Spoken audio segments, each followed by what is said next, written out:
কি অনুভূতি বলবো, মানুষ মানুষকে নাই চিনতে পারে। 15 জুন আমি একটা স্ট্যাটাস।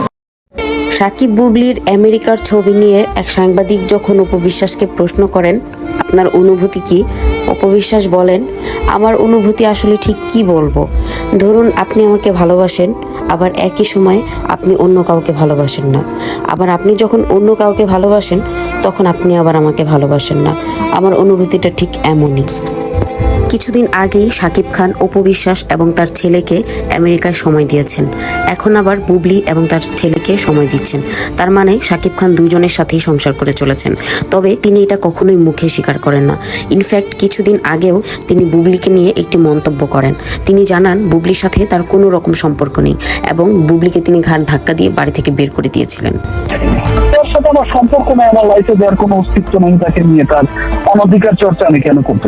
বুবলিকে নিয়ে এভাবে কথা বলার পরেও যখন বুবলির সাথে এভাবে শাকিব খানকে দেখা যায় তখন অপবিশ্বাস বলেন মানুষকে নাই চিনতে পারে, এটা অস্বাভাবিক।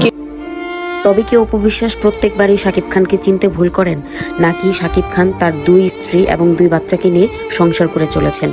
একজন মেগাস্টার, একজন সুপারস্টার এবং একজন চিত্রনায়ক হিসাবে তার ব্যক্তিজীবন নিয়ে এই বিষয়গুলো তার দর্শকদের ভিতরে ক্লিয়ার করা উচিত।